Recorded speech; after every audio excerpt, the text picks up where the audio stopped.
Here's your trigger warning. This video has not been edited. It has strong emotion, ugly crying, and snot bubbles. If you do not wish to see that, please change the channel. Thank you. Hey everyone. Welcome to the Chappelle Show.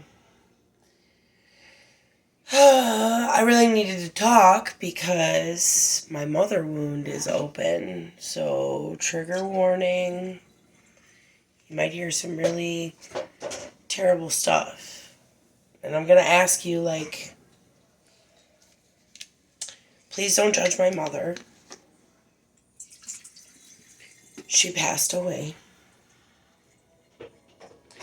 These will be very hard things not to judge her for.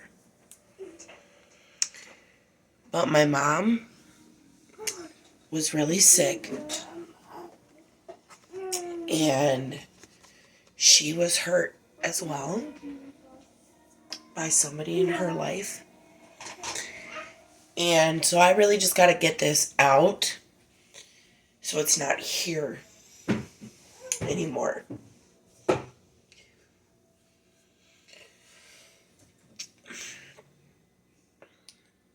couple of things have been weighing very heavily on my mind in regards to the times that I was hurt by her. I'm sorry, I'm really crying.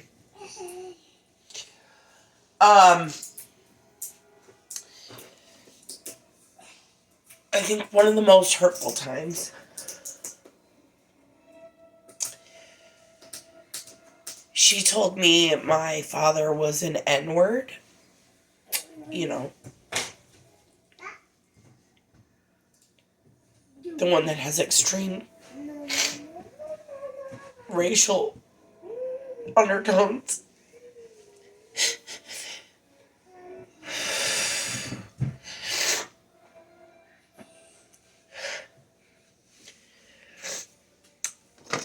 When I was a virgin and having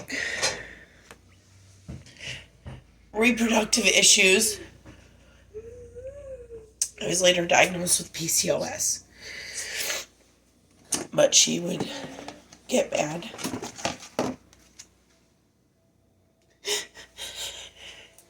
and tell me I was a whore and to go blow a dead N-word. It never left me.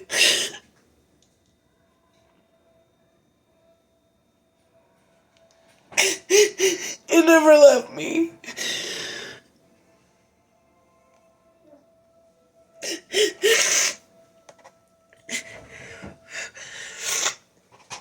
Really sorry.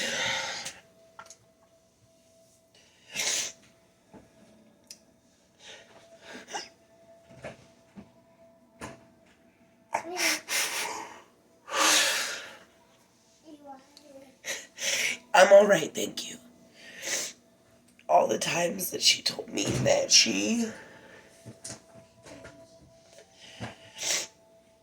I don't think she ever outwardly told me that she hated me.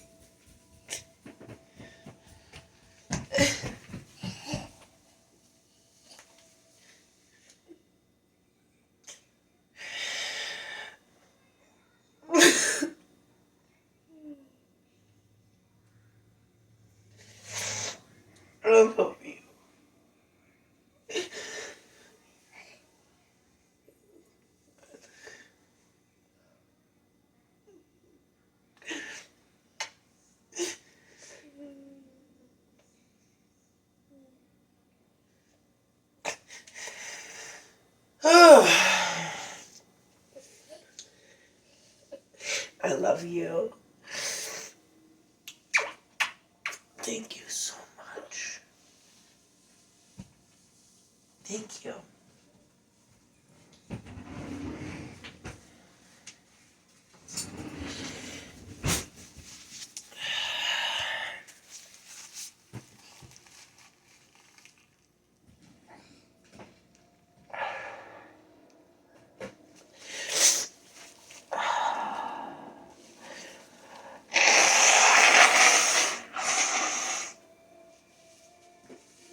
Alright, well, all the times that she told me that I was her difficult child, and I didn't understand because I tried to be good.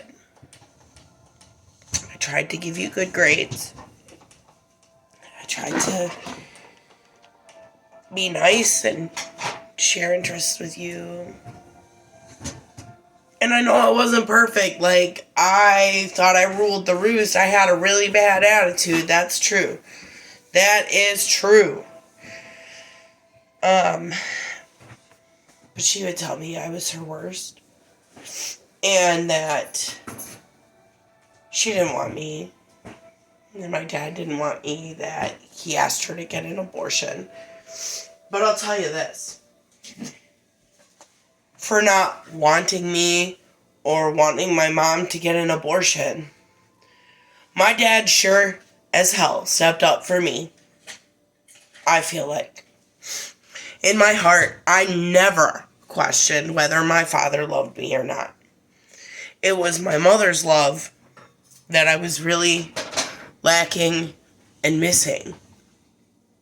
And I'm trying to really just work that out today. I guess. I didn't realize it was really still stuck with me, but, you know, there really is layers to this stuff. You just gotta peel it back like an onion. So many layers, right?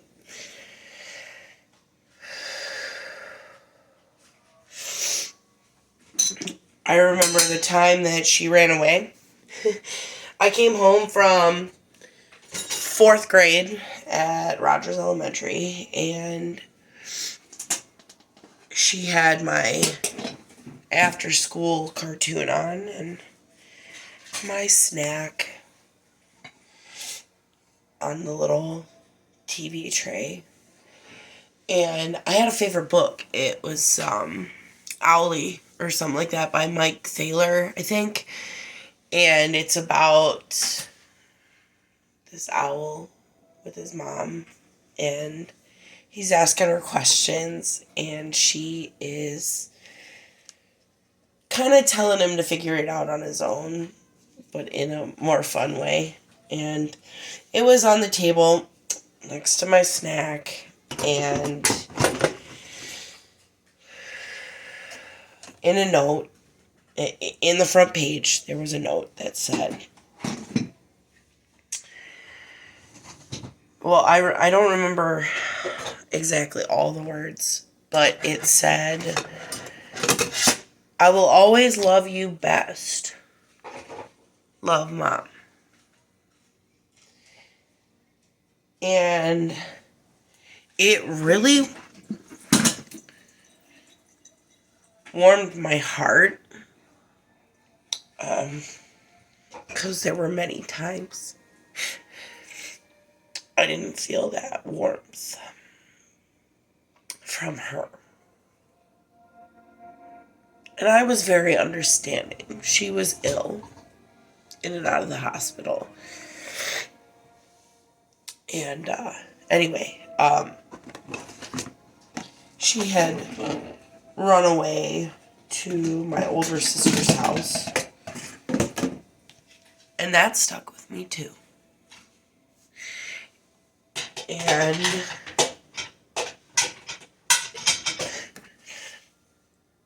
probably the time that she woke me up at 5 o'clock in the morning. I was about 5 years old. She woke me up about 5 o'clock in the morning, and thank you.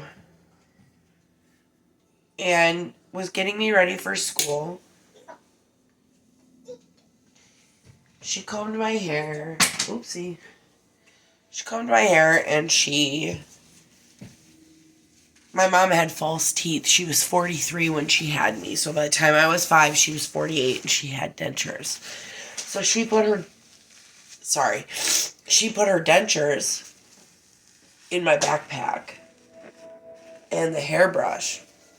Don't ask me why. And told me to go to school and tell everybody my life was a lie. And that was one of the first times that she was hospitalized. my dad had to come home and take her to the hospital. And, yeah, so I was used to her not being around. I guess. I was used to her being sick. Not all there, I guess. And then, she got on medicine. They put her on lithium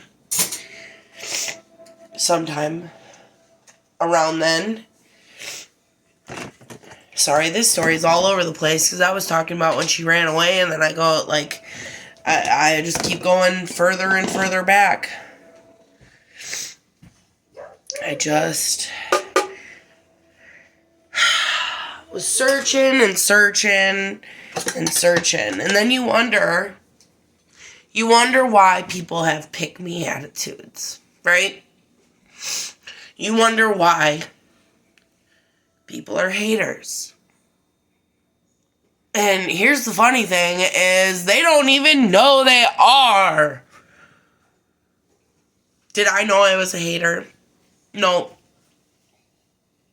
Did I know I was a pick-me? No. No.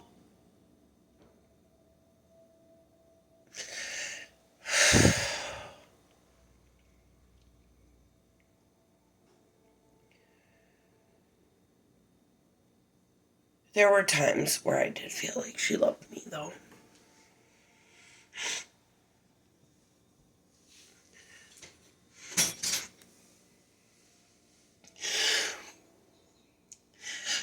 When she would rinse my hair and I was in the bubble bath.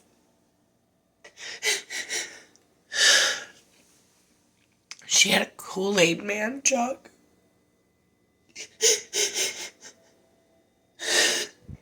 It had the Kool-Aid Man on the front, you know. The one who busts through the damn wall.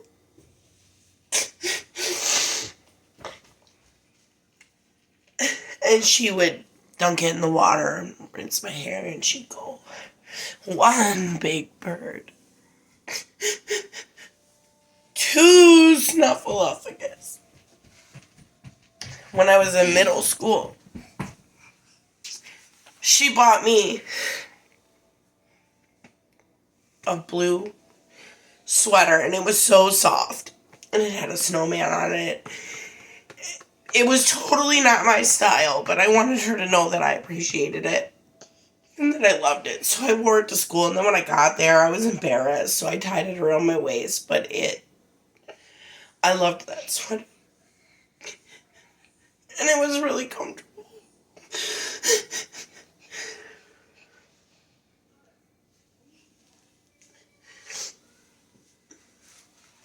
One time, she saw me walking home from the bus, and I was talking to one of the neighbor kids. And one of the neighbor boys that wasn't always very nice to me, what, you know, local bad boy. Well, there was like an ice thing on the ground, and it was surrounded by water, so he was gonna splash me. And when he did, my mom had been watching. She came running out with my hockey stick and chased him off.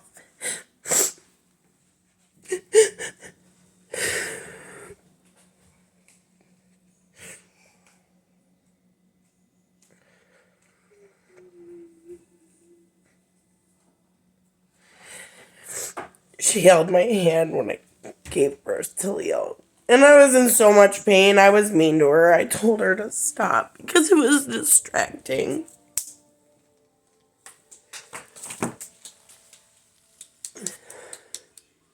And she looked so hurt.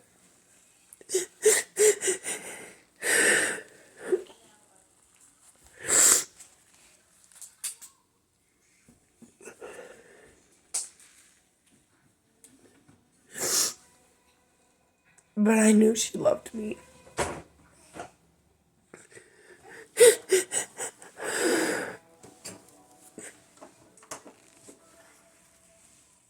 I always thought that I would get the chance to tell her that I was sorry I made things hard.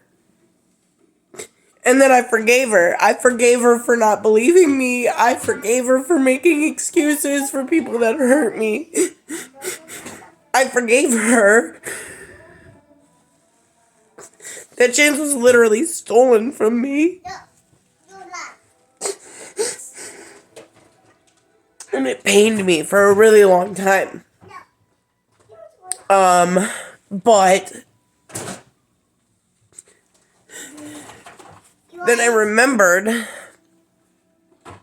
there were so many negative interactions between the two of us. There were a lot of negative interactions. But our last one,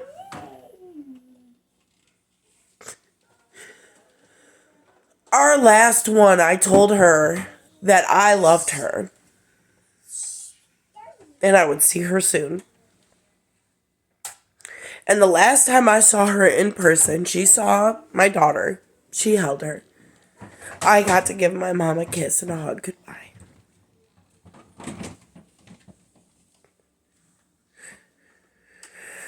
I always told myself that when she died, it would not hurt. It would not bother me. I wasn't close with her. It wasn't going to affect me.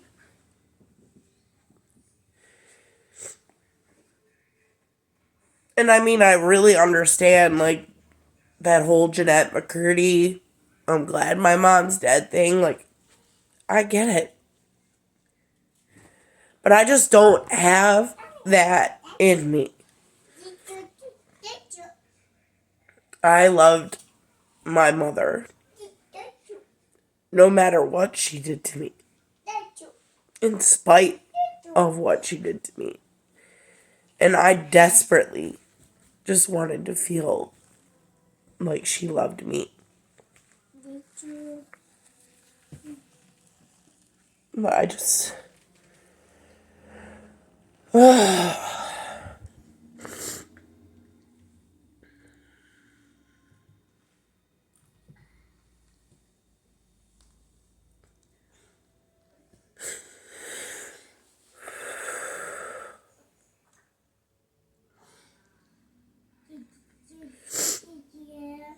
And now it's out. It's out. I don't have to feel that anymore.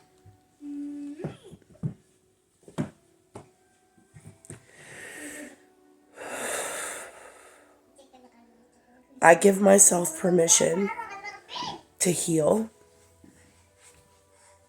and to move forward.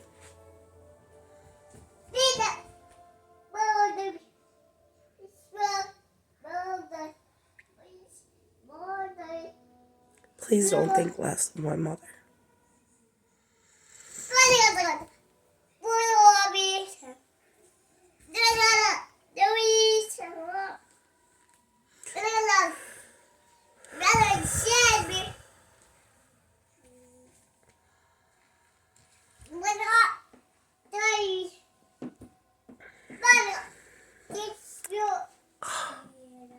Man, I look terrible. That was a heavy one. That's definitely a deep wound.